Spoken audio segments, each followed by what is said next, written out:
Hello YouTube, how are you? I have decided to do something different than the standard retail sales speech, and tonight I will sell you the truth about men that are abused by their female partners. And I will also ask for your help to support these men. Since this is essentially a sales speech, I will start by describing the persuasive process used in sales. I will then introduce the scenario, which is, in this case, an activist asking for your help and donations and government grants. I will enact the sales process with a volunteer. Well, in this video there is not going to be any volunteer, but in the real speech there will be one. And finally, there will be an informal discussion including questions and answers.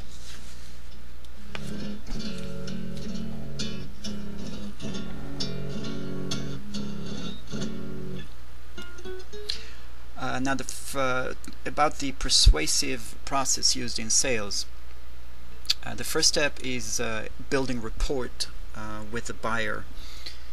The has to be a friendship report. The seller has to come across as friendly, and he also has to come to present himself with credibility, so he has to come across as an authority on the topic. The next step is to identify the needs of the buyer. So in this case, it is the needs of society as a whole. The questions I will be asking is, what is the role of men in society? What is the role of fathers? What would a society without men look like? Are men good? Quoting from the Bible, Genesis, that is why a man leaves his father and mother and clings to his wife, and the two of them become one body. Now later in Genesis, God is talking to Eve. Yet your urge shall be your husband, and your urge shall be for your husband, and he shall be your master. That the problem is that some men are abused in relationships. Actually, quite a few men are abused in relationships, and when they are abused, they often get sick. They may have legal issues as a result of the abuse. Their lives may be destroyed. They definitely would need help in those cases.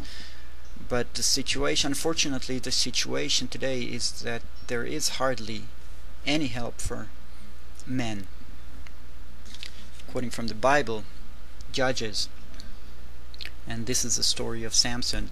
She, Delilah, had him sleep on her lap and called for a man who shaved off his 7 locks of hair. Then she began to mistreat him, for his strength had left him. How many of you believe that the losing his hair actually caused him to lose his powers? The solution. Would counseling benefit men that are abused? Would they benefit from therapy? Would a shelter be a possibility? Would they benefit from legal help, from more permanent housing when they lose their homes? What about rehabilitation, employment, help to obtain employment, and protection in some extreme cases?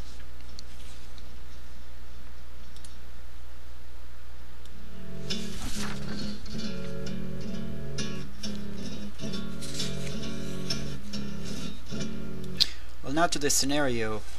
In this scenario, I'm an activist and I'm asking for help, and the help is for abused men. And the help that I'm asking for is in form of donations, grants, and help from the government.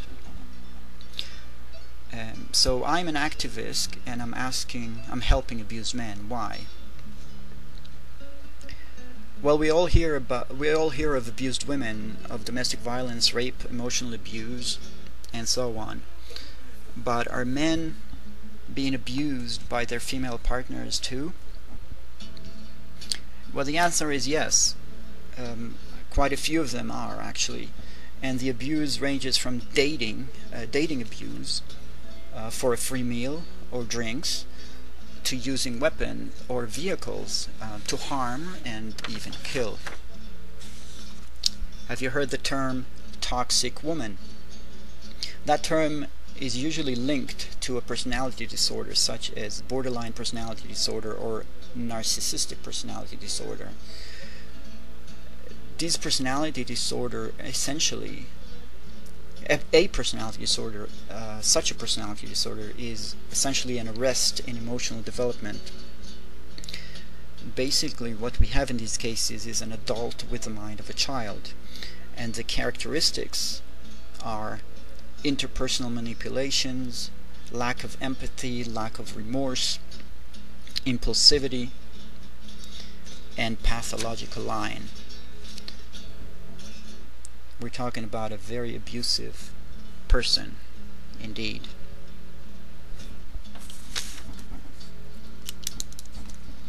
Now, to dating abuse. Dating abuse is when a woman or a girl dates a man without any good intentions for the purpose of obtaining a free meal or a drink. Pregnancy abuse, and that is when a woman lies about using protection and gets pregnant despite of the wish of her male partner, and she does that in order to get child support, either from the man or from from social services. Emotional abuse, I'm not going to describe that here, but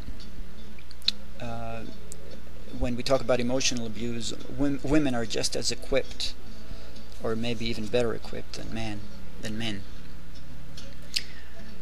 Threats and manipulations, such as "I'll call the police if," or "I'll just call the police." The silent treatment, for example, and pretending to cry or to shed tears.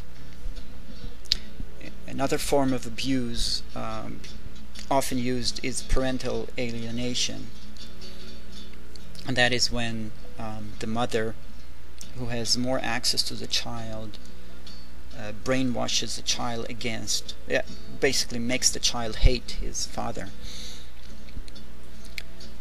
Battery, physical harm using weapon or vehicles.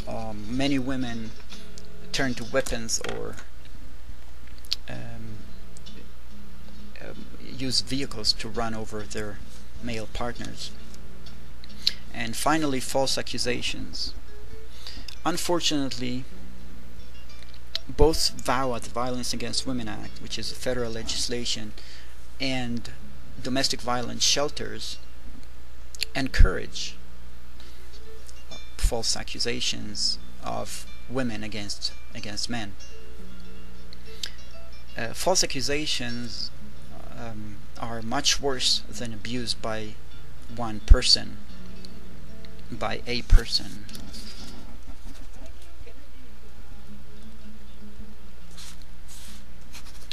The reason for that is that men that are falsely accused find themselves in a situation where an entire system is against them, and we're talking about, and that includes the police, child services, district attorney, court, judges. Even when dismissed, when the false accusations are dismissed, there is an enormous damage done. What's the solution?